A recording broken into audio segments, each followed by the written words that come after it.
Hey everyone, it's Case here, coming in before the episode to let you know that, hi, welcome back.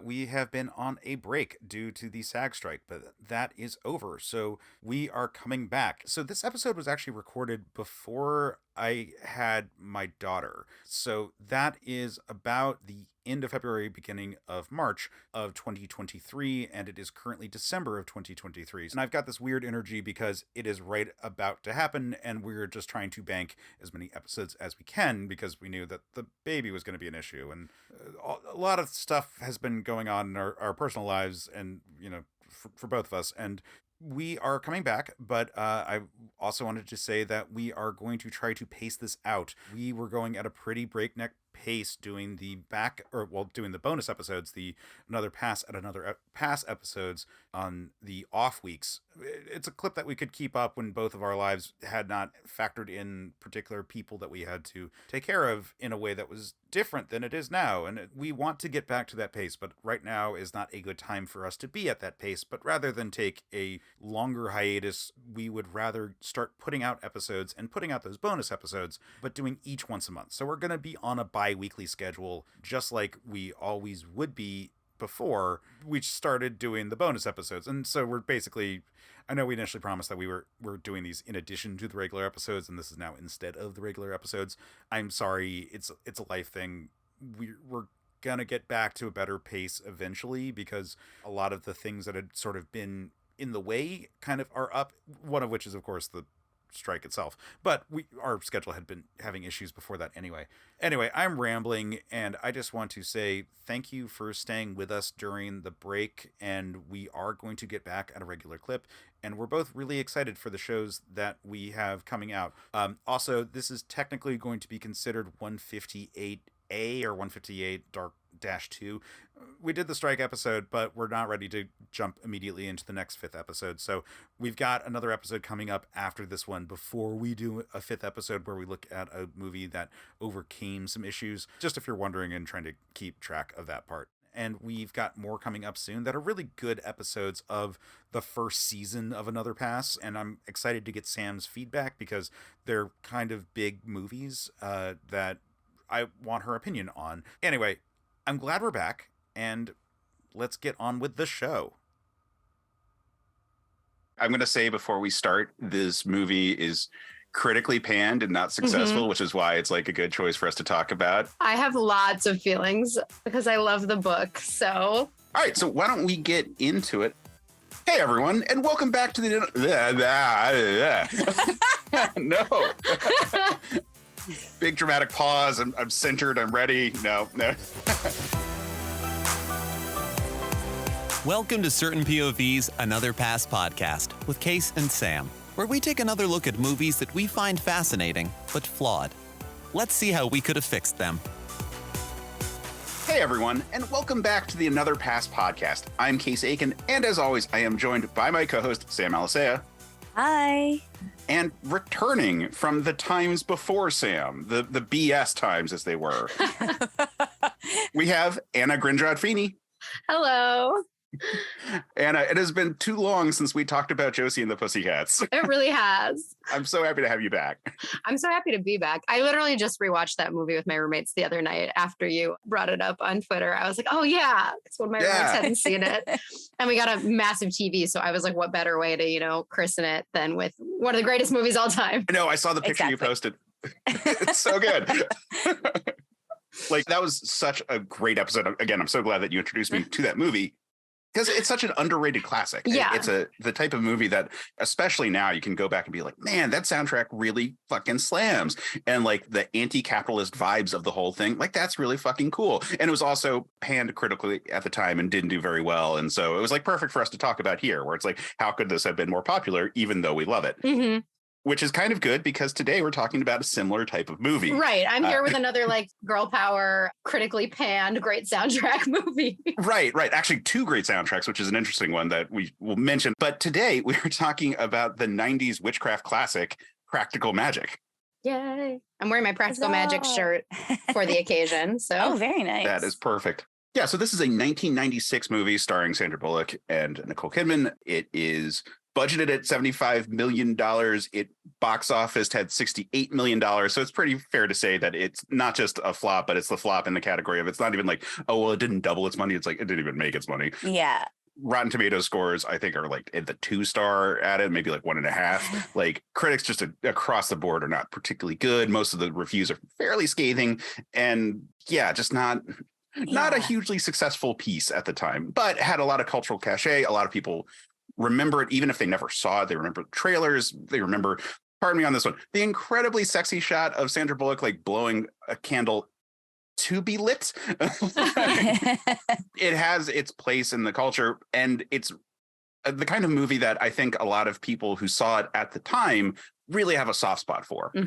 But again, like massive failure. I mean, I will watch it anytime it's on TV. Oh yeah, I watch it at least if it's on TV. I will watch it. Like I did not need to rewatch it to talk about it today because I've seen it that often. Like I did not need to. I did, but I did not need to do that. Like we could have gone into this cold, and I would have been like, yeah, these are the things that happened in Remember this the film. beats of this movie exactly. Yeah. So on that note, like this movie I saw actually for the first time during the pandemic when it like came on HBO Max. So this was like a year ago, maybe 2 years ago at this point. But again, I knew a lot about it. Like if you'd asked me, I was like, oh yeah, well, you know, Nicole Kidman and Sandra Bullock, and they're witches and they have a family of witches. You know, the trailer told me enough for the big ticket items of it all. But I had never seen it. And I just remember that people said it wasn't particularly good. And my wife was like, no, it's great. We should watch it. And I was like, yeah, cool. I enjoyed it a lot. It's a fun, cute movie with very charming characters. And it makes you really want to make margaritas. Yes. Like fantastic stuff going on there. And rewatching it, I still share most of those opinions with the basic overarching thing of being like, man, the plot I think is very dumb. But I'm assuming, since both of you know this movie way better, that you saw this at a much earlier age. And I'm kind of curious about your experiences with this movie. Oh gosh. See, I don't remember when I actually saw it because it is such an overarching movie. And I missed a lot of like 90s pop culture because my parents were like hippies and we didn't watch a lot of that stuff. But at some point I had known enough about it and I sat down and watched it and I liked it. There's a lot of things in it that I think are really corny. I have a personal connection to this series because it's actually a full series of books now. I don't know if anyone's familiar with the books, but at the time it was one book and had recently been written.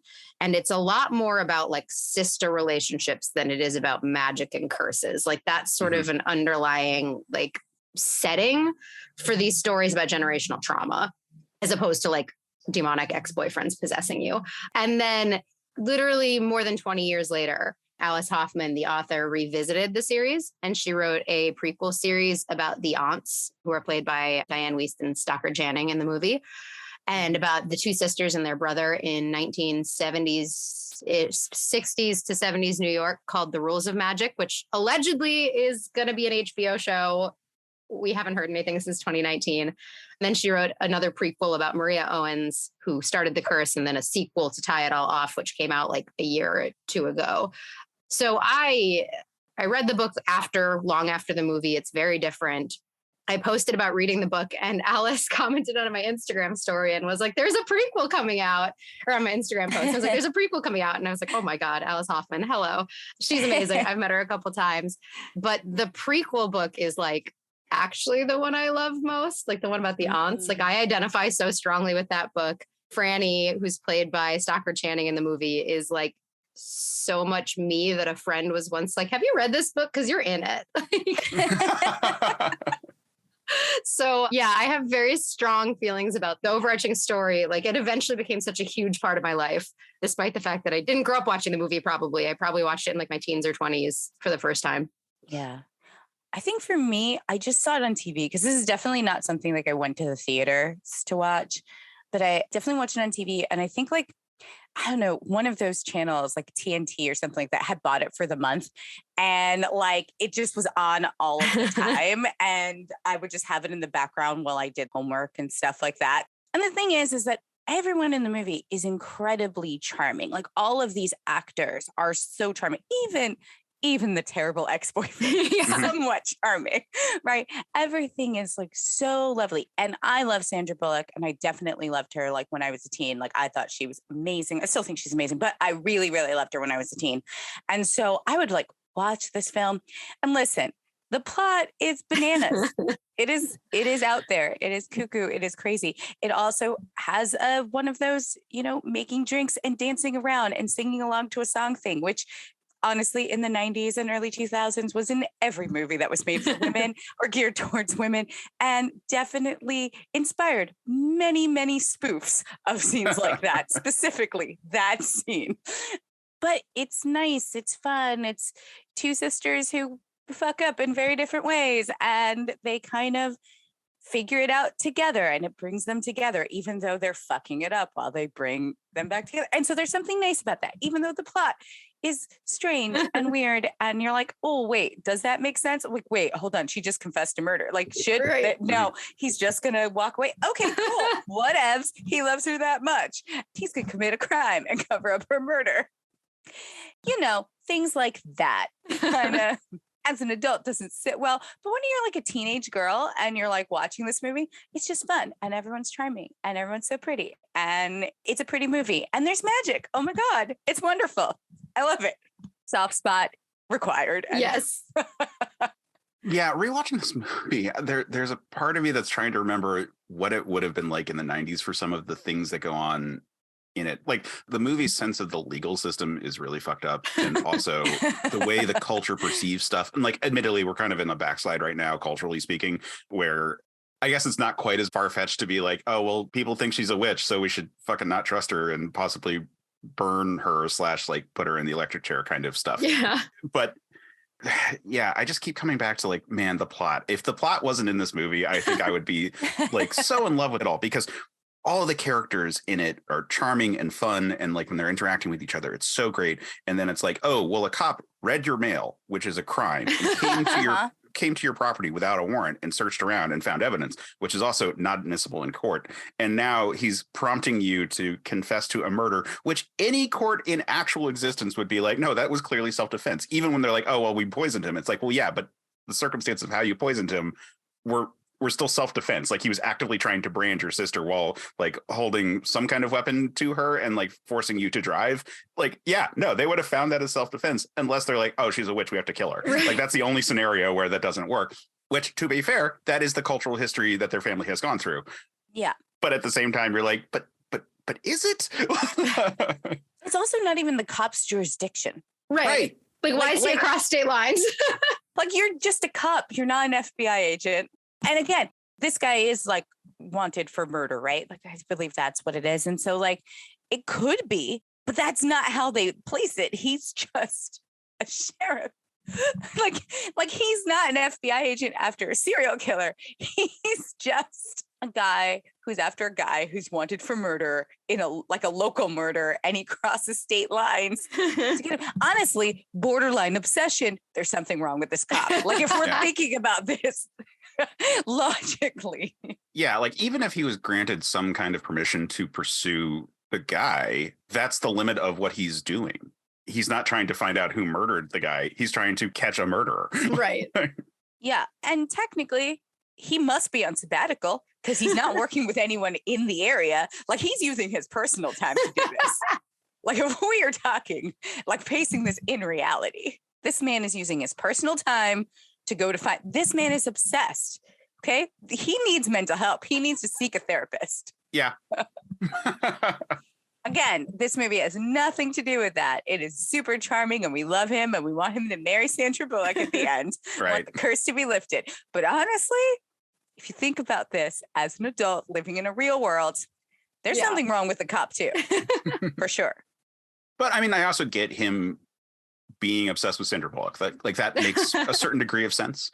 No, but he's more obsessed with the murder first, right? Mm-hmm. Like, you cross state lines to Well, is he though? Because he's prompted to come here because of the letter. Right. Like, the whole thing is that he's like drawn in by like the magic of the letter that she wrote the spell that she cast as a child, which is not a part of the book. That's just the movie. The idea that she created this person who is impossible to exist, right? Like, his favorite shape is a star, so he's a sheriff. He has one blue eye and one green. He can flip pancakes, et cetera, which is like very cute. It's like very good set dressing. It's adorable. But yeah, definitely when I was reading the book, I was like, oh, well, that's not in there.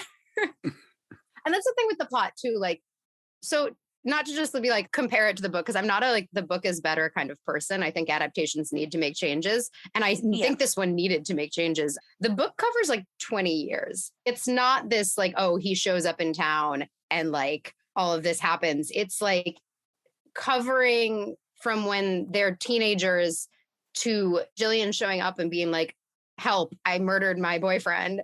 What do I do? At Sally's house, the aunts are sort of never really present. They're still in their house in Massachusetts. And this is taking place at Sally's house in Long Island. And then it covers like Sally's kids being in their teenage years and sort of like whether they tell the kids or not and like what's going on with that and how their sister relationships work and how this whole thing affects Sally and Jillian's relationship and how they both start to sort of rebuild a life. And he doesn't even really show up till like the last quarter of the book. Like he's not really a huge part of it until later. So it's not like he just like suddenly shows up. It is this sort of long drawn out study in overcoming trauma. Like my sister once said, and then weirdly, Alice Hoffman said in a book talk I went to the exact same thing, that what she writes are fairy tales about surviving and recovering from trauma. So like it's all like a metaphor.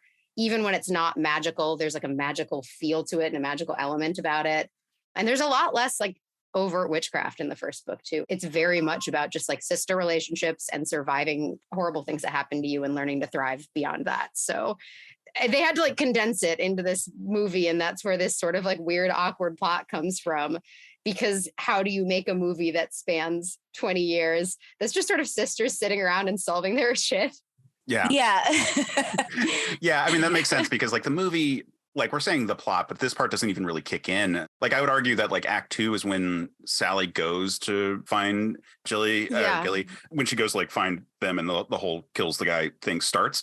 And then it's a little bit after that before Gary even shows up. Yeah. So like the first third of the movie is them just doing montages and catching you up on everything because we have to like go through their whole childhood and we have to go through like the backstory of their ancient ancestor who was hung, then her having a very successful marriage and who then dies. And like, what's that done to this whole thing? And like set up all these characters and set up like the sister running away and going off and partying. And like, there's so much setup that it effectively becomes the first act of the movie.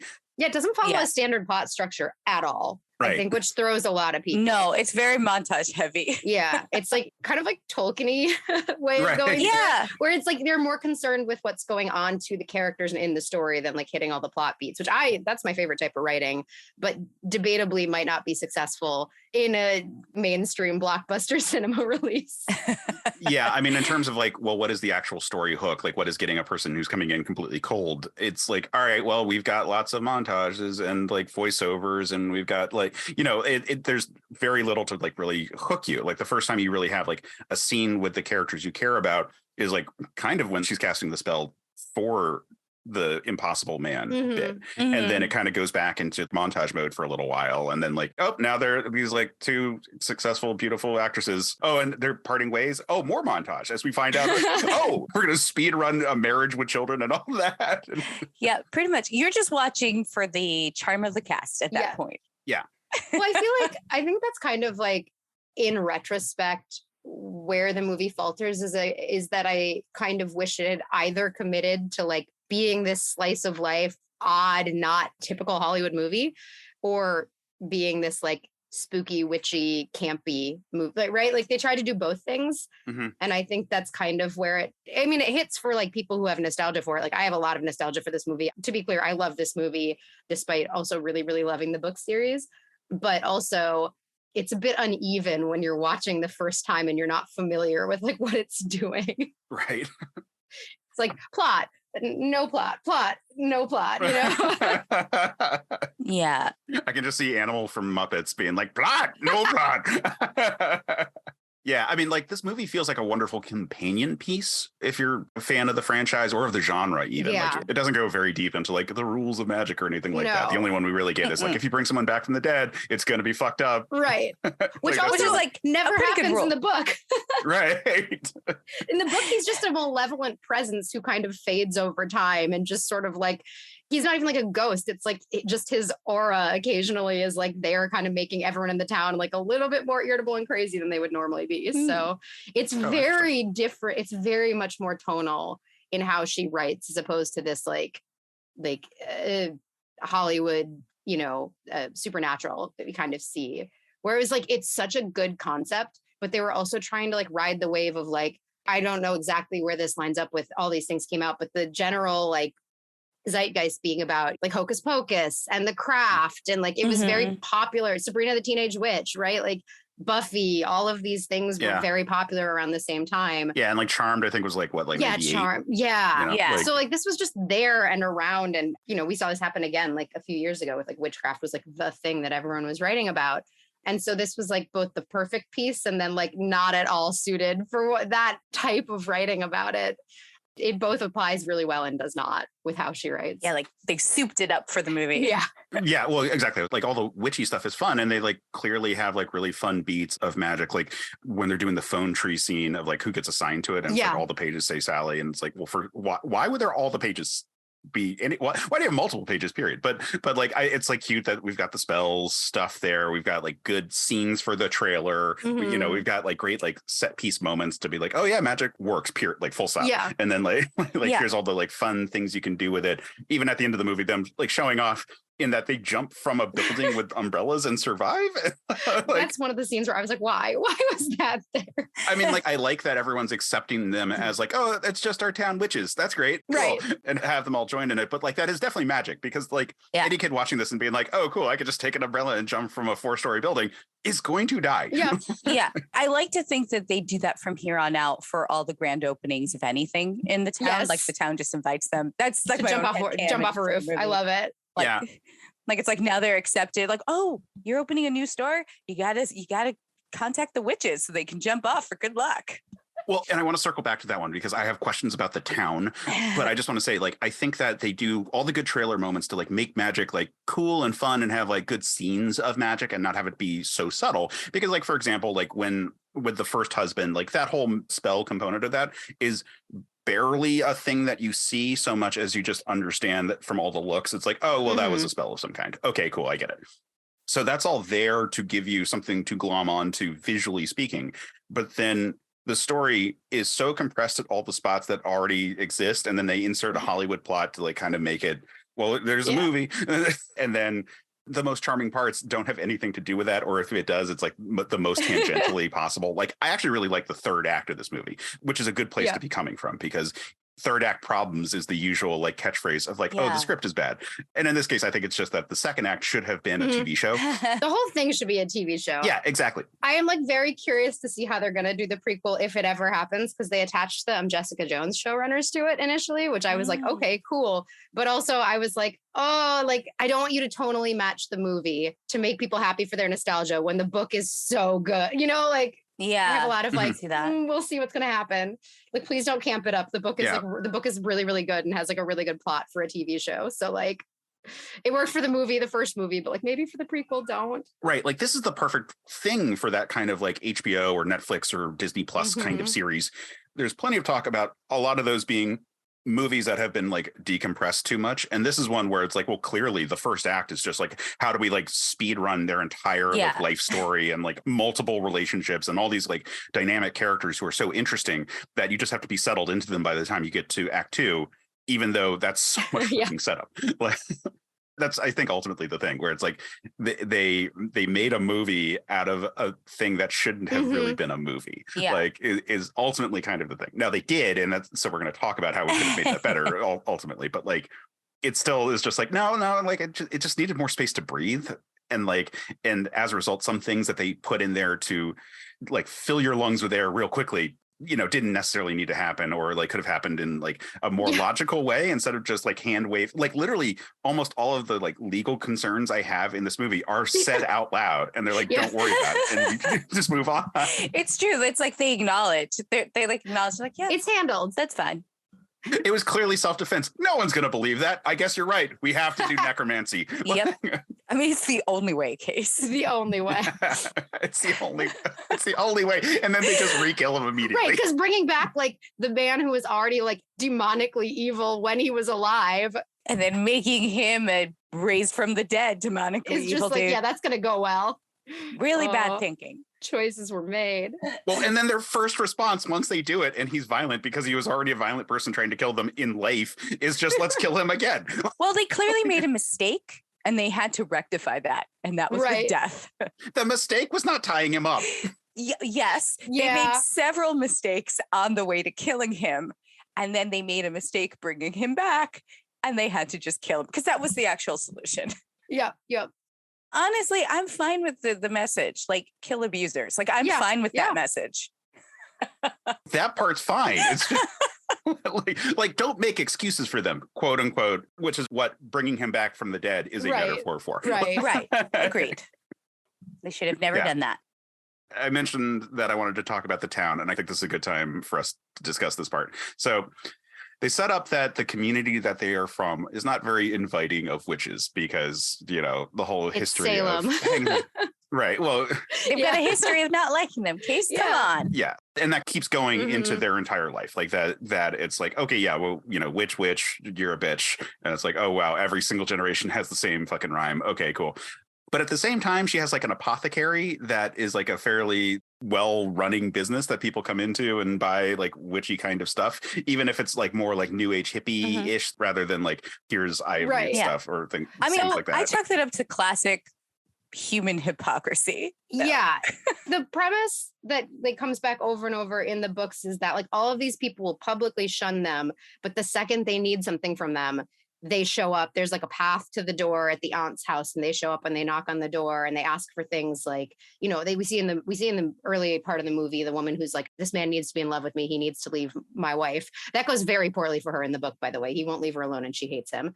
But this happens throughout the cycle of all of the generations, that all of these people will publicly shun them. They want nothing to do with them. But the second they have any needs, this is the people they will turn to, you know, because these are the people they know won't judge them and will like do what they want. So I think it's kind of playing on that and the respectability that Sally's like marriage to this very well-liked town guy sort of added to that business idea. Okay. And like that I think is very true to life, especially in terms of anyone who's kind of operating in the shadows. Like, yeah, we see it in like political fights right now, you know, where it's like all these things will get outlawed, but you know, if they need them, they'll find a way.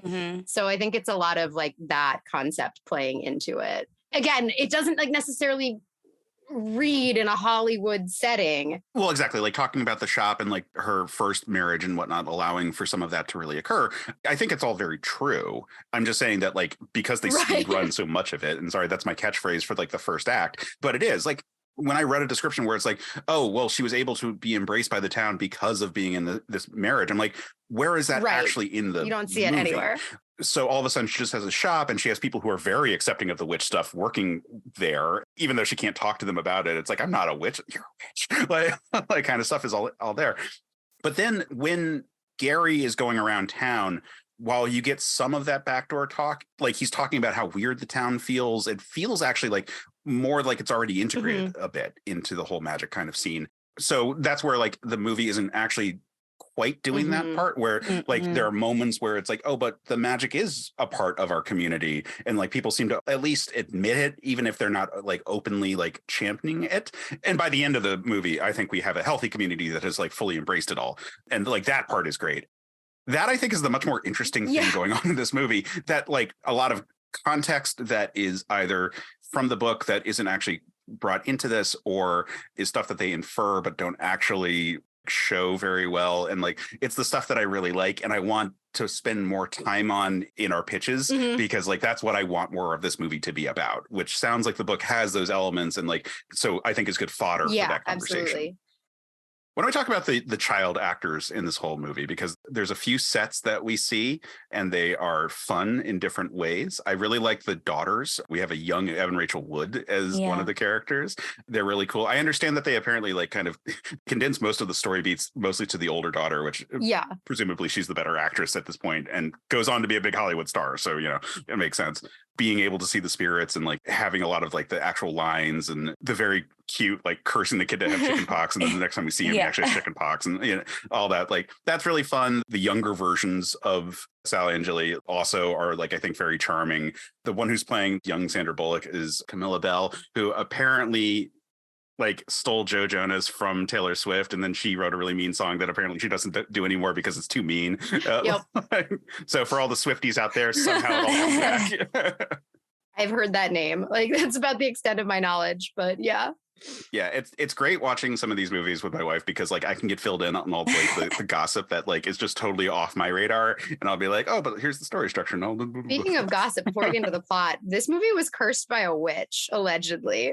According to the director, there's a whole Vulture article about it. He's like, I don't necessarily believe that this is why it failed, but also like it was creepy and weird. He wanted to do justice. He didn't want to be just like campy, like Hollywood witchcraft, which I would say he like did an admirable job trying to bring in a little bit more of the legitimacy of like the idea that there are spiritual and witchcraft practices out there. So he brought in a witch consultant, and then she tried to extort them for $250,000. And when they wouldn't pay her, she like sent them this really creepy like voicemail message about how she was cursing the production and all of this stuff. And so they paid her off to get her to go away because she was like suing Warner Brothers and like leaving scary voicemails, and they just wanted it to end. But he was like, yeah, I sort of never understood it because we would have these sold out showings. Everyone was clapping. Everyone was having a great time. Like women loved this movie. And then it was a box office and critical flop. And like it never lined up to me. Like he's like, so I don't think it was the curse. But I also feel like the idea of this woman cursing us left a pall over the movie that sort of we never shook off. And then he never worked for a major Hollywood studio again. So yeah, fun times. Yeah. He's got to find a sister. He's got to make a blood oath. He's got blood packs. He said he did an exorcism. Yeah. Just in case. Just in case. I mean, that's good. That's good. I think he should go around the world and find out all the different superstitions for getting rid of evil and just do them all. Like do a world tour. I mean, logically, critically planned for a movie that is more geared towards women, especially in 1998. It's not surprising. It's not surprising. That's not a curse. That's just normal misogyny. That's just like the film. That's just sexism. That's just... Yeah. Most of the positive reviews are like, well, you know, like it's really nice to see Sandra Bullock on screen, and it's like, okay, cool, yes, like we get that we're talking about like gorgeous Hollywood actresses, but like there's more going on in this movie than just like, oh, hey, it's pretty. And arguably, it's not common to have a movie where it's mostly women talking about stuff that affects women. So like, you know. And then people would be like upset that they brought the romance in too. So like that was the other side of it. It was like, okay, it is a movie about women, but we still circle back to men in the end. And I mean, I think in general, this movie is no more plot holes than some of the other movies that came out during that time. You know, it's just, it is what it is. The minute you put a dance number in with margaritas and only 4 women dancing around a table, it's probably going to be critically panned. Yeah. Yeah. Unfortunately. Or anytime there is a dress up montage with music. Yeah. That it's going to be critically planned. Like, even if the movie's amazing, you can't do it unless it's done in jest and the person who's getting dressed up is a man. Yep. Or there'll be like one movie that does it where they're like, well, this one is like good unlike the rest of this the genre, which is like great. Thanks. Yeah, it's unfortunate because it's just misogyny, and that is terrible. And that actually will feed into my pitch when we get there. But one last thing I wanted to talk about before we get to that is that apparently the entire score was swapped out at the last minute. Oh my God. I didn't know that. So Michael Nyman wrote the full score for it. And then just shortly before production, they canned it and they swapped it out for one by Alan Silvestri. And you can kind of hear it in that the score sounds much more cliched to other stuff that Silvestri has worked on, and you can like hear musical themes, which usually is indicative of like, oh, I didn't have a lot of time to do this kind of compositions. And not to say that this is a bad score in any way, and like there's so many great needle drops in it that it like barely matters from that standpoint, because obviously that part isn't really connected, and it has amazing stuff to throw in there, like Stevie Nicks stuff, and it's just like, fuck yes, like fantastic. But it is really weird, and I have no idea why, especially because you can buy both soundtracks.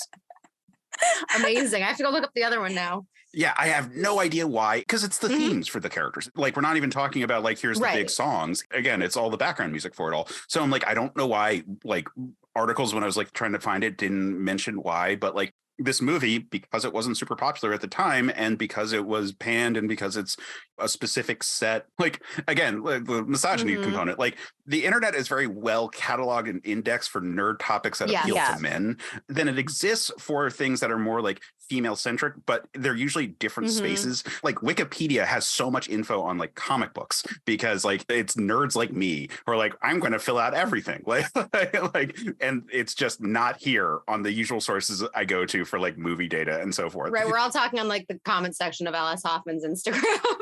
Exactly. So I'm like, fuck. Like, I don't know where to look because I'm just not versed in that lexicon. It's probably a closed group too. Right. There was like a forum at some point and it's like gone now. I'm sure. Yeah. I'm sure.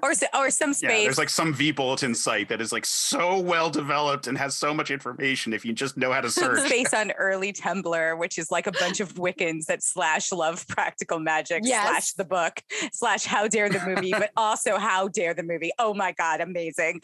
Also, Right. Horrible. But yes, I love it. But also comparisons. All of that. Totally me, except for the Wiccan part. Yeah. Yeah, so that's kind of unfortunate. And like I said before we started recording, I was like trying to look up more information on the book, and it's just hard to find. Yeah, it's like all. Yeah, it's all like here's a very basic blurb about the plot, and like it's hard to even tell. Like there's so many spots where there should be an article, there should be more information, and just people haven't filled it out. And like that's really frustrating when trying to like understand why a thing didn't do well when there's like clearly a lot of love for it, and like it's clearly a project that had like a lot of attention and care put into it and like just didn't do well. And you're like, well, I want to know more. Oh, fuck, man. Like literally, fuck, man. Yeah. Which is kind of a bummer. But I'm really interested in what our pitches are going to be, because this is clearly a property that is like a lot of fun to like look at. There's a lot of like really charming components to it. There's like a really obvious, this was put in to make it a movie, and that's kind of dumb thing for it. I am curious about that, but it is charming. It has a good third act where the women of the town come together, and that's like a really nice scene. Like I really dig all of that. We've got like incredibly charming lead actresses at the beginning of their like victory period in their careers. Aidan Quinn in his prime, like exactly. And it's like a fun movie. Like look at those fucking charming blue eyes. Like and then they never give him a contact or anything. Yeah, nothing. So weird. I guess I figured like, oh well, from this angle you can almost not tell. We can. It's very much like the series that we no longer talk about because the author's a TERF, but like in the movie where they're like, you have your mother's eyes, and then they cut to her having brown eyes, and you're like, what? You could have cast a blue-eyed actress. Like, come on. Exactly, because the child was cast first, so why not cast an actor that would reflect that? I do not understand that. Or again, cut that line. Like, I don't even know, like something. All of those things could be true. Or for the one that we're not talking about, like CG is a big part of that and like was doable. I get you couldn't CG it at this point in the 90s. Something. Like you could color it a little bit. I don't know. I don't know. Like, well, yes, you probably couldn't CG his eyes to be green every single time. In that particular shot, you could have like had it be really green in the shot that she's looking at it from, and then like we would be kind of okay with it because it's then mostly long shots. We're not like staring meaningfully into his eyes for all the rest of them. When they were filming Lord of the Rings, like Orlando Bloom had blue contacts in all the time. Just throw in one green contact and call it a day for like one shot and call it a day. Yeah. Well, contact is the easy solution, but like I'm saying, even if CG wasn't really like in the cards, like just like, and again, this is the 90s, so me saying like, well, in After Effects, like I realize After Effects wasn't what they were using at the time when they were making this. This also was shot on film. It's not like I get all that. You could have had a gradient of green over one eye and in the shot where we're looking at his eye. I mean, listen, and where she comments on his eyes, like. Yes. By this point, it's 98. There's so many movies that have come out. Terminator has already existed. You can't tell me there's not the technology to do this. But I think that we agree that this is a really fun movie that just didn't find its audience in the theaters and like has a lot of love in post. A lot of people saw it on TV. A lot of people bought the DVD for it and like had it on in the background. It's a really good movie just to like play if you're like listening to a thing. So I'm very curious what our pitches are going to be, because it's again something that we clearly see a lot of love for, and there was a lot of love for the project, but it just didn't find its audience in the theater and didn't make its money and was a flop commercially and critically. And so let's speculate on how that could be better. So we're going to take a break. We are going to shout out one of the wonderful shows on our network. Huzzah! And when we come back, we're going to see what we could do practically to make practical magic a little bit more magic. Hey there, Screen Beans. Have you heard about Screen Snark? Rachel, this is an ad break. They aren't screen beans until they listen to the show. Fine. Potential screen beans. You like movies and TV shows, right? I mean, who doesn't? Screen Snark is a casual conversation about the movies and television shows that are shaping us as we live our everyday lives. That's right, Matt. We have a chat with at least one incredible guest every episode, hailing from all walks. We've interviewed chefs, Writers, costumers, musicians, yoga teachers, comedians, burlesque dancers, folks in the film and TV industry, and more. We'd be delighted for you to join us every other Monday on the Certain POV Podcast Network. Or wherever you get your podcasts, fresh and tasty off the presses. What? That's not. Can I call them screen beans now? Fine. Screen beans. So tune in and we'll see you at the movies or on a couch somewhere. 'Cause you're a whole screen beans now. She will be mine. Aurora. And we're back. All right.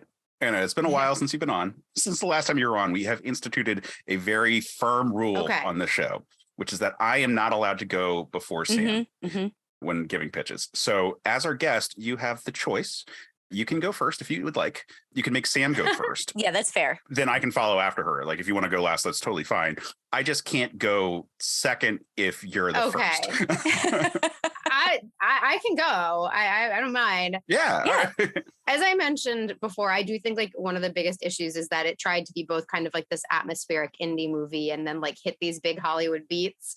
And because I am like a little prejudiced towards how the book handles things, I almost wish they would have just kind of gone fully indie-ish with it, which I know is hard with like a big budget, but just like a bit less on the like demonic possession, a bit less on the moments that are like really big and cheesy, and just like lean into the fact that like, all right, you're covering like years and years of this family's history. You're covering these things that affect people every day. Like the mundane is what is magical in the stories. I mean, there is real magic, like they are witches. There is like generational magic, but it's not quite so like flashy and sparkly. And so I think that's the points where like, for me, it starts to get a little bit like, I don't know how I feel about this. It's like it's a bit much. It's a bit cheesy. All the stuff with like Jimmy rising from the dead and like floating around the room and being this horrible ghostly person. I just think there's subtler ways to do the same story that I think would have hit differently. And then if it was panned, it would have been panned for like consistently being what it was. And like the stuff that I personally love about it, because I think that like trying to do both things just wound up kind of undermining it a little bit more and giving it even less legitimacy, I guess, quote unquote, in the eyes of critics. It just like really leaned into some of these like really corny, cheesy tropes that like maybe didn't serve it as well as like they thought it would to bring the audiences in. I also am really partial to, and this is just my own personal thing, in the book, every generation, one of the girls has the power to sort of hear thoughts, see the dead, et cetera, like you see with the older sister of Sally's daughters. And then one has the power to like attract birds and talk to birds. And Sally has that power and Franny has that power. And I have that power. So I just want to see that represented on screen. That's just a personal thing for me. Again, like I said, I am Franny. I am a bird witch. There's doves like chirping at my window to come feed them again right now. They come and find me at other windows in my house. So just on a personal note, I want that in the prequel if it ever gets made. I'm down with that. Yeah, just the bird witching. It's a big part of the generational magic they have. And also like a lot of like what happens in the story is filled in later books that she wrote 20 years later. So like it's hard in retrospect to look back at it and be like, I wish that this had been mentioned. I wish that had been mentioned, because like it wasn't in the first book at all. You know, Maria Owen's lover who scorned her was Judge Hawthorne from the Salem witch trials. So like it get, you know, like you get into more lore that did not exist at the time it was made. So I'm just saying, if they ever like, you know, get around to the prequel or remake it, like let's really delve into that lore, because the series is done now. So like we have a lot to work with. Yeah, that's a really interesting thing when looking at this movie when it was made versus now, because there's so much about like the different pairs of sisters over time that I wish we would spend more with them all. Like the answer's so great. Like the answer, honestly, the best part of this movie for me, like just because they're wonderful and like so yeah. cool. Oh God, the answer. They're barely even in the book. So like I was really glad that she like wrote more about them. I also think it's interesting to note that when she wrote the sequels, they were very clearly colored by the movie and the love for the movie and the reaction to the movie. So you get a lot more of like the magic-y side of it. Whereas initially the book was like very light on them doing magic because they're sort of not, you know, like Sally has like essentially renounced it. Yeah, it was very practical. Right. And so it's just a lot more of like, even the midnight margarita scene is just them like sitting on her lawn, like drinking margaritas together, being like, this is a thing we do. So like, I do love actually that the stuff that I enjoy about the atmosphere of the movie wound up coloring the later books and like becoming more a part of the later books. So it's this the books can't exist without the movie, and the movie, you know, would have been made better for the books existing. And so it just kind of is what it is. I agree that it would have been better as a TV show. And I really hope that moving forward, we do eventually get a good adaptation. Like, please don't mess it up. Don't make it if you're going to mess it up, but a really good adaptation of some of the other books. Yeah, especially like the animal stuff would be so interesting as being kind of like a Disney princess type kind of vibe. Yeah. Like, but like off-kilter, dark-ish Disney, yeah, but you could sell Sally. Is that especially like when she's married and like so happy for like some of those chunks right there? Like you could really present this, you know, fairy tale world that she's living in while she's under this love spell, like loving this man and having like the perfect world, and like just birds are flying around her and like, like dogs run up and say hi. I was super distracted when the husband dies. That like right before that, there's just like a Labrador on screen, and I was just like, oh dog, and then makes his death even more shocking. So there you were, just happily staring at a dog. And then all those bikes come, and then nothing happens from that. And then just a car. You think he's made it, and then no. Which, like, you know, is a great beat. Like, it builds the suspense well. Yeah. I think there's really good elements in this movie. And like the set, the directors also said that like all anyone wants to talk about is how amazing the kitchen is, which like, yeah, dude, it's a great set. But yeah, I kind of wish that like if it was going to be atmospheric, they had stuck with that, because there were movies that successfully did that, especially like in the 70s, 80s, like when things weren't necessarily following the like very Hollywood cookie cutter beats. Like there were movies that you watch them and you're like, wow, nothing much happened, but this is a classic. So I kind of wish we just leaned into that a bit more and been like, yeah, it's a story about like sisterhood and generational trauma and magic. And then not had quite so many of like the, ooh, and then they still think you can bring in the town coming together and like the shared experiences if it's like a more malevolently affecting them, as opposed to like, which again, that didn't happen in the books, but I like that as a tie off to the movie. So you could have it be more affecting kind of everyone in the town, as opposed to this one evil spirit rising from the dead and possessing her and, you know, being weird and incestuous. I think they tried to make the movie and then make it mainstream marketable, and that they should have just made the movie, you know?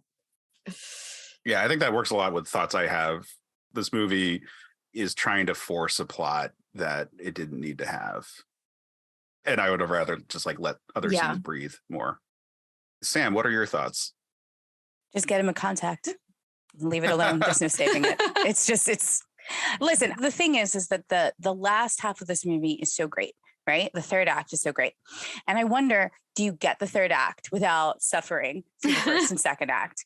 Do you get that? Especially the first act, because do you get to win without suffering? And I don't take these lightly. The only thing that I have never changed is Hercules, because even though I know it has flaws, to me, Disney's Hercules is perfect. And yes, I staged a coup that time.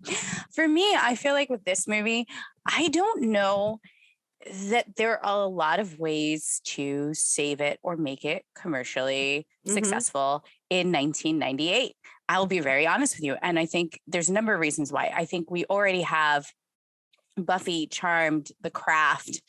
You've got a whole bunch of things that are already like on this, and they have done magic and kind of like this dark stuff way better. I think that like, yes, would it have been an overall better movie had they scaled back and kept it actually practical? 1000%. Would it have been successful? No, but authentically unsuccessful though.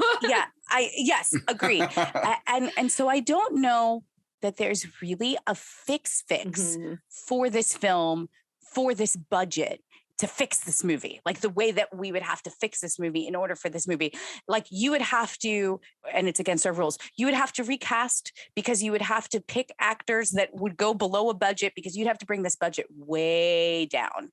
And I don't know that that's a possibility. Like, honestly, most of what is really great about this film is the acting work that's put into it. Because the plot, as contrived as it is, as shoved in there and pushed in as it is, it's just carried by these amazing actors that are having a great time on screen together, kind of making this ridiculous kind of fantasy movie. And honestly, I've kind of fucking loved it. I kind of love the fact that like she wished her perfect man into being and then decided, oh, that's not going to happen. Like she did it so that she wouldn't fall in love. I mean, like, oh God, like that's such a girl thing to be like, okay, you know what? I'm going to make an impossible person and then I'll never have to suffer. Like that's something that like people normally do, right? You make goals that are so lofty that you don't have to ever go after them. So like, you'll never be let down because you're never going to achieve that. And so like, I love that. I love the fact that there's parts of this that address abuse. I mean, like, I know, like, it's crazy. It's crazy to murder a man and then bring him back to life and then realize that he's still a shit and murder him again. But that's what a lot of people do in relationships. You get rid of someone and then you go back to them thinking that they can be redeemed because you thought that you hurt them in the last thing you did. And then you went back with them. And so there's a lot here that I think is so good. And I don't know if you can sacrifice much of the first half and still get the same payoff in the second half. If I make any edits, though, it would be to that first half and trying to streamline some of the flashbacking, like trying to order it so that our brain is not constantly back and forth. Because I think for a lot of people, that's what disengages them for this movie, because you kind of have to get through all of that. And if you're willing to get through the episodic, like, and then this happened, and then this happened, and you enjoy Sandra Bullock's voice just talking to you about what's happening in her life, you can make it through this film to get to the payoff of the end, which is kind of crafty women power, kind of what the magic of the 90s is. And I don't mean like the magic of the 90s. I mean magic depiction in movies in the 90s is what I mean. And I feel like, yeah, you could have gone a different route, but I don't know that it would have fixed it. The only way that I would fix it is a couple of lines here and there. I would actually get him a contact. I would shorten some stuff in the beginning so that like we sum up some stuff with conversation and not just voiceovers. And I would make things a little more apparent in the town where people are hypocritical, where they come in and they're like, oh yeah. And then they like ask for a plain paper bag. They don't want anything that's branded from the store. Like maybe even have someone ask to go out the back way or come in the back way and have her be like, you can't keep doing this. Like, no, but I really need it, blah, blah, blah, blah. You know, something that's like kind of like funny and charming. So it maximizes that acceptance at the end. And then again, I really, yes, fuck it, throw in the bird magic. Because why wouldn't you know? I mean, like, have a bird tell magic. Sally that the cop is coming and be like, what are you talking about? The shape, the star shape? What are you talking about? Shut up, go away. You know, like, I don't have time for you today. Just make it a little more whimsical in the beginning. And like, let's go. I'm going to go the opposite. I'm going full fucking Hollywood. Yeah, you got to do one or the other. Bird magic, whimsical, doubling down on that. Make sure there's a fucking contact, especially. And it's okay for the guy to come back and be demonic and for them to murder him again. I'm fine with that because it brings these two sisters together that one felt abandoned. I'm fine with all of that. I think we just need to clear up a little bit in the beginning and make it a little less flashbacky and bring in the bird magic so that you're just, it's all magic. Right. Like, let's go full throttle, budget magic. Yeah. That's my fix. Yeah, there's a lot of what you're saying that's very close to my thoughts on this one. Which I love that we went. It's like two different movies. Like you either have to do like the Hollywood movie, or you have to do like the indie atmosphere. Like you can't. It's doing both that like really makes it stumble. Right. It's the two masters that's fucking this movie, because if it was like an HBO Max like series, like some kind of mini series like that, yeah, let's do big decompression of the girls growing up, like spend some time with different actresses who are all playing it. You know, that could be cool. If you wanted to really get into it, you could get into this, like their growing up can mimic the generational stuff as well. The idea that the developmental process for an organism mimics the evolutionary process for the organism, like the way that like tadpoles like start off like very fish-like and then like grow legs, and like that kind of phase kind of like emulates it all, like, or the same way that like if you look at the baby growing in a womb, that there's a lot of like more atavistic traits that like sort of like go away as it develops. Sorry, that was a big way of saying like you could use the girl's aging process as a metaphor for the processes of what went on with their ancestors as it goes the whole way. Like you could do a lot of fun with that if you had so much runway to tell that story, because that would be really cool. But if you want to like a 2-hour movie that was like, coming out in 1998, that is a different kind of movie. And so like I have thematic things that I would like to do, which I think are very similar to Sam's. And then I actually thought a little bit about how you could make the structure work. You can't, like, it's sort of unsalvageable. So here's my thoughts on this one. What I really would like to address is that I like Jimmy here, and I didn't know he wasn't in the book.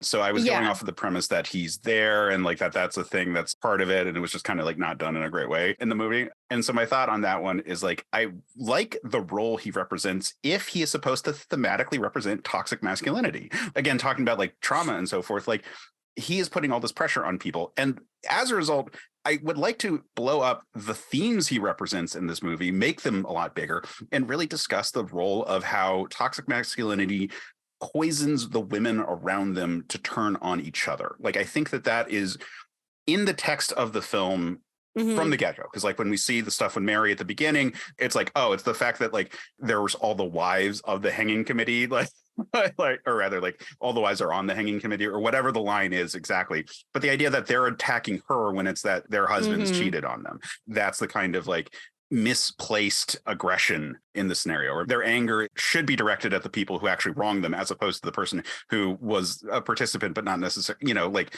it's the home wrecker scenario. Like they're not the ones who fucked it up, it's the person who fucking like ruined a home.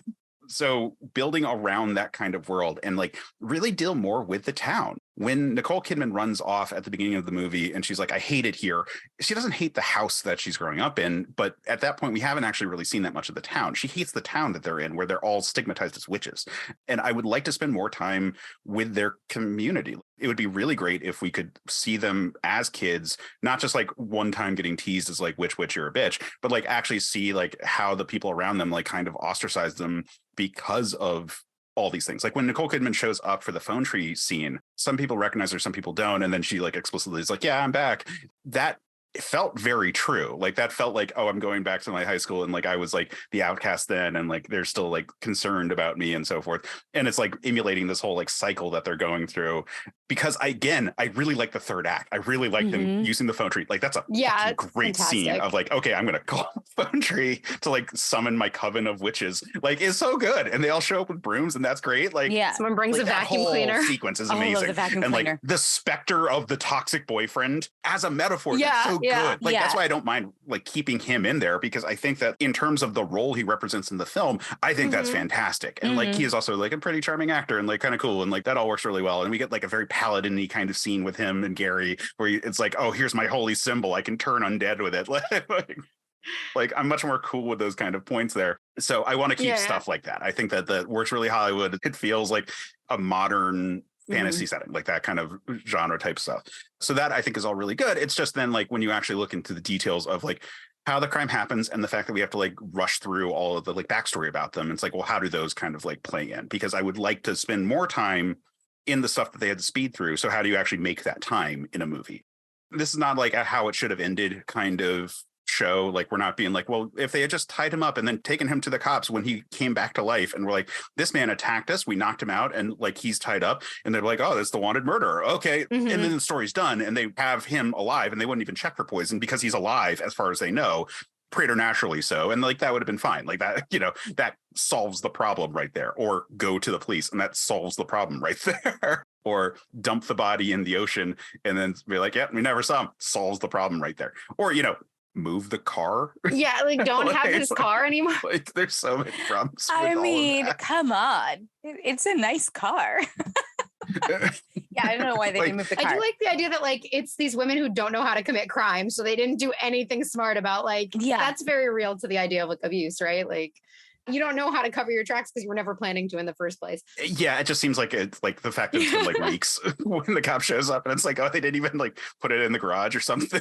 Or like put a tarp over it. Like, or like change the license plates, like take the license plates off.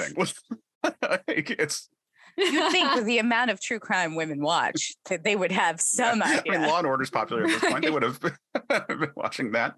So I like the themes that Jimmy represents, and I like a lot of the stuff that is the subtext of this movie, and I would like to expand more on it. But the problem is this movie is already finding itself having a hard time getting through all of that to get to what is a very strong third act.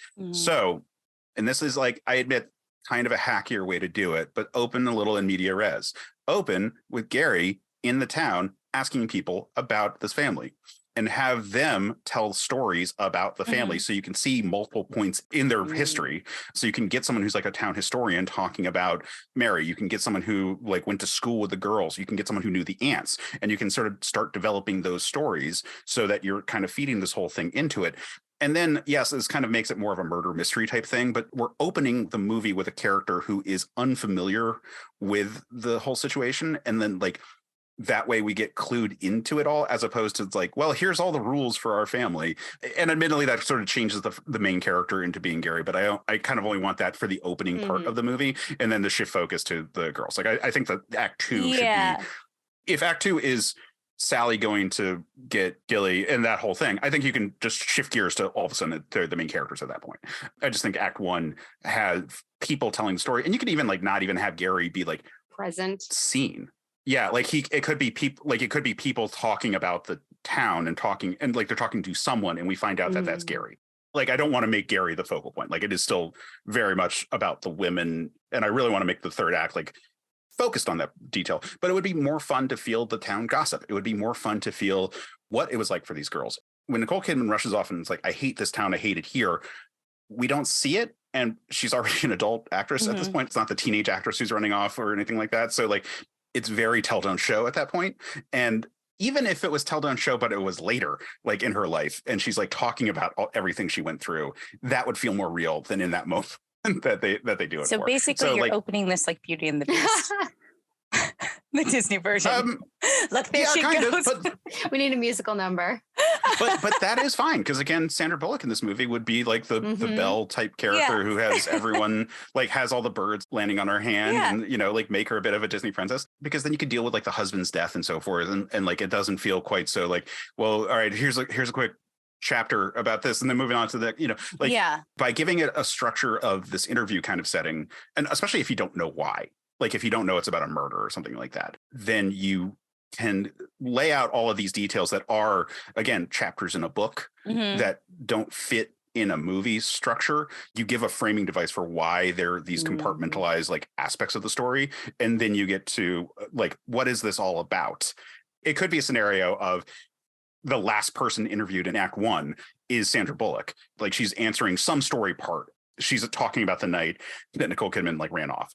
Then it's like, and do you mind me asking what this is all about? And that's the first time we like flip the camera around. We see Gary, and it's like, have you ever heard of a man named Jimmy Angeloff? And then cut to the night that she rushes out to go get to Nicole Kidman. And then Act 2 plays out mostly the same.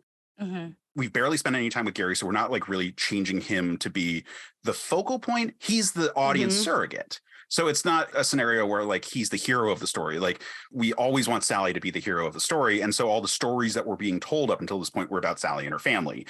And then we cut to her being the protagonist in Act 2, going off and saving her sister. It'd be great if we smoothed over some of the details for why they can't go to the cops, for why they can't do all these things, even if it's just that they are dumb. Or like actually addressing that cops don't help people. Like, I mean, that's the thing we weren't really talking about in the 90s. Like there is precedent for that, like very strong precedent, but since it's never engaged with, it doesn't make sense in movie logic, because in the movies, the cops are the good guys, you know? Exactly. Like this cop in particular, like again, like I compared him like with a paladin, like he's that cowboy, he's got a holy symbol for turn undead and can deal with this kind of stuff. Like, sure, dwell on that. Deal with the fact that the town has consistently harassed them, like have law officials bother them over the course of things. Like you could set up that the cops in this town are kind of shitty because like Gary could go to them and it was oh, well, they're not very helpful. Or it's like, well, they're definitely guilty. And it's like, I don't know about that. Like you could set up a scenario where it's like, oh, that family, they're all troublemakers. And like you could even have like a bit of irony where the description that you're hearing from the law people are like why they're so bad. And then the scenes on screen are actually them helping people around the town and doing stuff and then being painted as witches or as villainous entities. So you could like really set up the juxtaposition between what the town authority and the official stance of the community is on them versus the practical side of it all is like the people going to them for help, even though it's like they have to shun them publicly. Really, I just think Act One, if it wasn't just such a like, here's a blitz to get through all the details that you need to know, all the scenes themselves are individually charming. It's just so quick and like it's one kind of hacky, but it's hacky in a way that is less engaging than I think at least like people like directly telling the story. And like I said, you can get the juxtaposition of the story being told and the story that we're seeing being different and like really kind of like sell that part of it better and build up this idea that the women of the town are feeling pressured to publicly ostracize these women, even though they actually are all part of a community and they've all known each other since they were little girls, so that we can have like a bit more of a payoff at the end. Because it would be nice if like all these women who like are part of the like phone tree at the end when they come together as a coven, if earlier in the movie we saw male presences that they felt they had to be shitty towards the sisters about, like at different points, because again, it is toxic masculinity that is the problem in the scenario. Like Jimmy is bad and like all the reasons why the women hate them are because of stuff with men. And like when you cut away all of that bullshit, like that would be like kind of a nice thing there. And like I think that is what the movie is ultimately saying. I just wish it was saying it more clearly. So like that's kind of how I would structure all of that. I think it would be really kind of cool and cute and fun that way, without really dramatically changing the movie. Like it would be a little bit more shooting for that, but I don't think it would really increase the runtime in any way. In fact, I think it would be like a kind of a net, like neutral in terms of like how long the movie was. It's not really complicated shots. People in all the sets they already have talking about like, oh yeah, I remember the day he died. Like little bits like that. I think you could work that all pretty well. And that's my general thought, which is mostly like structured a little bit more at the beginning to set up the stuff that I really like at the end. Yeah.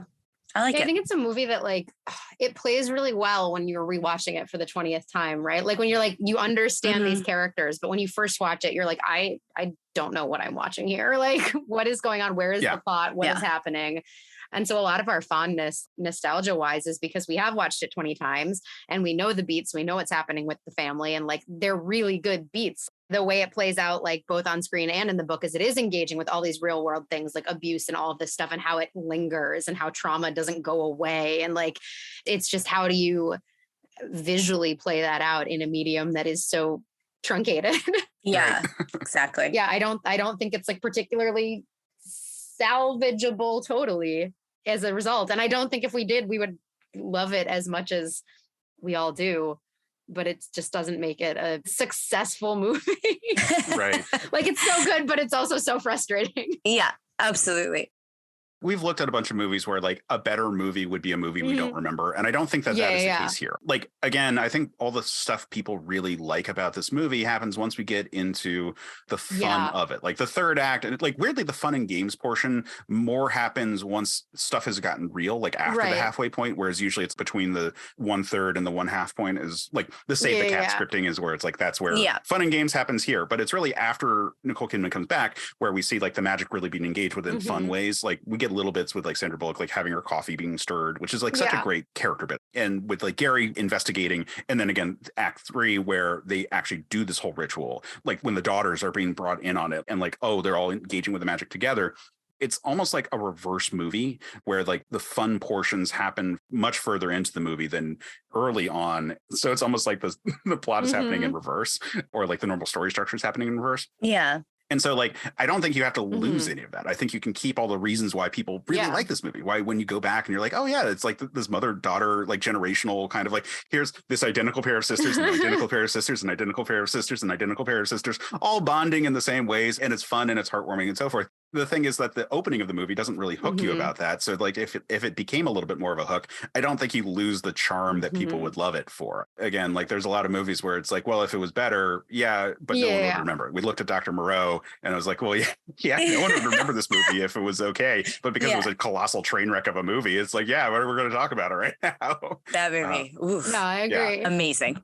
So I think this movie is salvageable, but it would still lose some of the character of the book. Like, Right. I think the miniseries scenario is the and best like, one, but this is the interesting thing for me with this movie is that despite being so different from the book and despite the like sort of campier nature of the magic, like the spirit of the books is there, like very well done and very surprisingly well done by a male director to like engage so much with these books where she writes about female trauma and she writes about things that like she or people close to her have definitely experienced. Like her two styles of books are like dealing with the trauma of being a woman and the things that we deal with in the world, but in a way that doesn't feel like focusing too much on the trauma. It's more on like how we are resilient, often through magic. And then like Jewish history that doesn't often get talked about, like really incredible, like Jewish historical fiction. And he like engaged with that really well. And he got that it wasn't just a story about magic. It was a story about the strength of women and what women endure. And like explicitly called that out in some interviews, said like, oh, I grew up with strong women. And once I realized that was what this story was about, yeah, I got a handle on the movie and I knew where to go with it. So they captured it really well, despite being like also completely not at all. right. like, because the book is like 20 years. And then you see like the younger sisters being at odds with one another, but not in quite the same way. And just, you see Jillian like healing and grappling with like healthier relationships and just like a lot happens in the book that will never make to screen because it's not good for a movie. Mhm. But they did a good job with capturing what makes the book good at its heart, I think. And then, like I said, I clearly influenced her in her later iterations of this story. Like the apothecary, I don't even remember being in the book, although it's been a while since I read the first one, but it definitely shows up in the aunt's book. They open an apothecary, so it's great. So I mentioned I watched this movie more recently in life. It was only a couple of years ago, the first time I watched it. Does that apothecary look a lot like the store from Schitt's Creek? Just throwing that one out there. I want to know if they were like inspired by it when they made the show, or if it's just how they all look. It's like really similar. So the interesting thing about the apothecary in the prequel, just like I guess a fun fact, is that it's in a real location. Like you can find the location that it's in.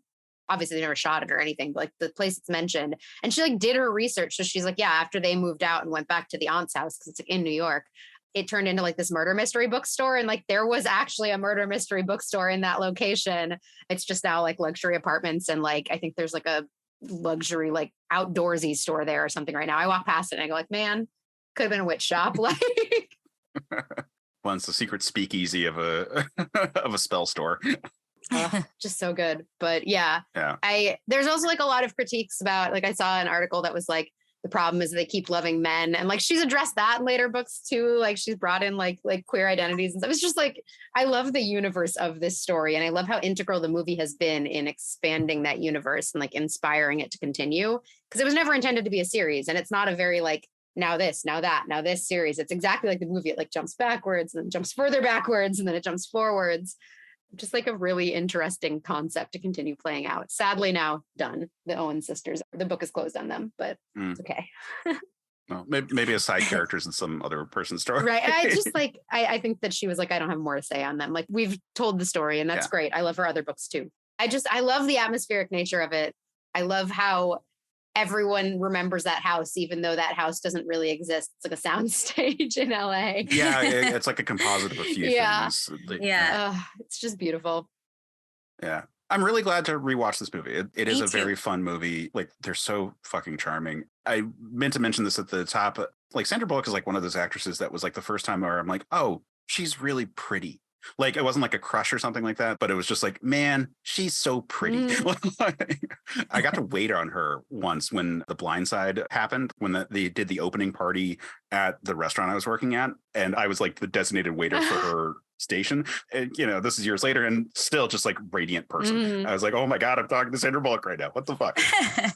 Wonderful to like look at like not like it's not, I'm just saying like the whole Energy. the movie is wonderful to look at. The energy is wonderful to look at. I'm not talking moved on from talking about Sandra Bullock.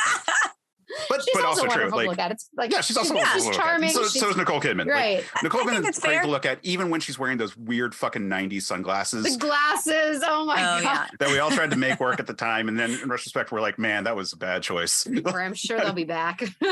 At some point, because everything It all comes comes around. back around again. It is just so charmingly 90s though. Like everything It is. about like the set It's all dressing coming and the back around. outfits and everything is like, oh man, like I used to describe myself as like 90s witch because like that is the aesthetic. Like that is, you know. And the aesthetic of this movie is great. The cast is charming, even though we keep on saying the ants are great. Like the ants are so like good. Stockard Channing, Diane Weiss, like they're just like powerhouses. So good. Yeah. They're everything I wish the Sabrina ants would be in any adaptation of it. Agreed. Like we just need them to be that charming and that snarky and that like cool about fucking everything. Like fantastic stuff. I get it if you love this movie. I get it if the idea of us talking about this movie like incites rage in you. And I hope that we conveyed that we do really like it. It's just there's a lot of dumb in what is like a very aesthetically pleasing, a very charismatic movie. Yeah. That is a lot of fun and does deal with stuff that a lot of movies would avoid talking about because it is very woman focused. And like, I think that those are all great. And I kind of just wish that it had more success and that it wasn't this like cult classic, but it being a cult classic is part of its charm. So I'm really glad for us to talk about it. I'm glad that we didn't feel that we had to tear it apart or that we couldn't tear it apart. It's a good space for conversation. Like the point of the show is not to be like, well, we fixed it because like it's not like the movie is getting remade because of us and or that we're speculating. Like it's not like our changes would necessarily make it successful. It just it is what it is. Yeah, misogyny would still make it a thing that like would people go to see these actresses as the leads? Like I don't know in 1998 if it would have had a box office, but you know, I just want to like at least get it over like the budget. Yeah, like let it break even. Come on, like you just need to put like 7,000 more or something. Yeah, at least to hit like the official budget. Of course, like the double its numbers is still like considered a flop, but yeah, at least like get it a little bit further in that whole scenario. But like you know, it is what it is. I'm glad that I watched it the first time. I'm glad I rewatched it. I'm glad that doing this conversation has been a good ground for being like, oh yeah, here are all the really strong themes in it. Like here's all the really good stuff. So Anna, I'm so glad to have you back on and to talk about this movie. So thank you for suggesting the movie. And everyone root for the prequel to like 1 come out and 2 be really good and not can't be like it's my favorite book. Please don't ruin it. Yeah, and for this one to actually happen, because Sandra Bullock did try to get a TV show off the ground in the early 2000s. So I don't know if like HBO, I mean, maybe Last of Us saved it. I don't know what's going on at HBO Max. They were struggling for a while. I don't know what happened with the pandemic. Like it's literally never been talked about since it was like optioned in 2019 and the showrunners got attached. There was like a fake graphic going around about the Practical Magic sequel coming out that everyone was freaking out about. And I was like, you guys, this is not real. It's never been mentioned anywhere except in these Facebook groups. Also, like the plot is worse than the books. So like, let's hope this one isn't real. The books are great. But Anna, if people wanted to find you, follow you, see what you've got going on, drop your plugs, drop your socials. Yeah, so I'm at Anna Lionhearted on every platform, but I'm mostly active on Instagram. Twitter, I tweet at K-pop people. And then I'm also part of a project called the BTS Tarot Project. We do witchcraft, tarot, etc., related to the themes of the K-pop group BTS, which is like very spiritual and very like symbolically loaded. If you're not familiar with their stuff, they draw in a lot of like art history and philosophy and religious stuff. And so we are making an original tarot art deck. We post astrology stuff. There's a zine, there's a blog, there's a book club. We host events. So it's like a really cool space for like the merging of pop culture and witchy stuff, if that's your thing. Even if it's not like K-pop isn't your thing. It's like an interesting intersection. So it's a fun place to be. Highly recommend. But yeah, at BTS Tarot Project and at Anna Lionhearted. Nice. People should all check that out. I mean, tarot is so huge right now, and BTS is so huge right now. So it's like two great tastes taste great together. Bigger and bigger, whether they're together or not. So yeah. And we'll be having events in New York surrounding the concert coming up, or I think across wherever the concert locations are. But I'll be doing stuff in New York for the Suga concert in April. Okay, this episode will be dropping after that. No problem. We'll have stuff going on all year long, so it's great. Yeah. Check in with Anna's Twitter to find out what she did. Yeah. Just scroll back. The tarot readings you didn't get with my tarot deck.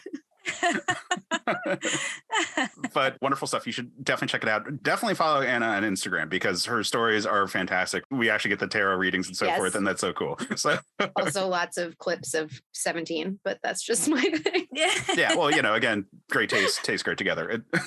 It's good. Sam, where can people find you and follow you? They can find me here, and occasionally, but not recently, I will check in with our Discord when I remember that it exists. And then other than that, they can't find me because I am experimenting with some liquids and just seeing what magic I come up with. It's also called baking. But if you have any complaints about anything I said, although I don't know how you would because I was very complimentary to this movie, or, any complaints about what Case said because he was less complimentary, still complimentary, but less so, you can follow Case at. Well, you can follow me on most platforms at Case Aiken, except for Instagram, where I'm Quetzalcoatl5, because I am holding on to that high school AIM screen name for dear life. Do it. Be who you really are. But I will say the Discord is a really fun place. You can find a link at certainpov.com where you can come and chat. And while the people on this call are not super invested in the Discord, I will say that the Discord has become very vibrant. We have a music channel that has gotten really active since we added Jukebox Vertigo. Our movie discussions have been wonderful. We opened up a TTRPG area. So if we want to come and talk about witchcraft in a setting that it's less ethereal and more there's math rules for this, come join the TTRPG chat. That's also gotten really active, so that's really fun. And just everyone's just working their damnedest at putting out great shows. So fun conversations, lots of really cool people. I swear to God, for everyone here on this call, you should check it out. It's a lot of fun. Sounds like fun. I should check it out. I know. We're all busy. I will say this. I have been on a lot of Discords recently, and ours is a good pace. There's a lot of ones that have nothing, and so many channels, but nothing is being said in any of them. And then there are ones that have so much going on that you can't keep track of what's been said. And ours is a good flow of you can say something and then check back an hour later and see 2 or 3 replies, as opposed to scrolling up for 20 minutes to find the replies to what you had said before. So that's a good speed for it as opposed to some others. Because I know Discords can be extremely overwhelming. I get it for people who are scared. Yeah, I'm in a language learning school essentially on Discord, and it's just some of them I just click mark as read on anytime I see a thing pop up. I'm I don't need to be mentioned in this, guys. I'm just gonna go. I'm doing my homework and I am dipping. That's where we're at.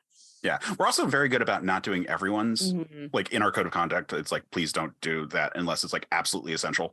I get it. Most of us turn off notifications unless we're being tagged directly. You're good. You don't have to worry about that one. So roll with it. It's a lot of fun. And then you can actually be aware of what cool stuff is going on with all the other shows on the network. So you should check out all of those really fun shows. We mentioned Jukebox Vertigo, but if you are a fan of the Circle of Magic series, you should check out Circle of Friendship, which while it's on hiatus, you had worked through 4 books in the series? We were in the middle of the 4th book when life got in the way. And also the 4th book handles a pandemic, and it's very well researched, and it just got to be very heavy to talk about because when we all went into lockdown, extremely understandable. We were we went into lockdown in book 2, and we were you know what, guys, by the time we get to book 4, this is going to be in our rear view, and nope. So No, that's unfortunately fair. not. But it's still an evergreen project. So if you enjoy the Circle of Magic series, check out Circle of Friendship. It's great conversations with you and Frankie, and just a really fun time. So that's still up on our website. It's just on the hiatus section. Yeah. So please check out those. And then come back here for our next episode. Sam, what have we got up next? Next time, we'll be talking about Highlander 2, The Quickening. But until then, if you enjoyed this, pass it on. Thanks for listening to Certain Point of View's Another Pass podcast. Don't miss an episode. Just subscribe and review the show on iTunes. Just go to certainpov.com. Another Pass is a Certain POV production. Our hosts are Sam Elisea and Case Aiken. The show is edited by Jeff Moonen. Our logo and episode art is by Case Aiken. Our intro theme is by Vin Macri, and our outro theme is by Matt Brogan. And I'm gonna let my cat out. He's screaming. Give me 1 second. Well, everyone's looking things up. Sure. Yeah, no, go for it. Wanna go out?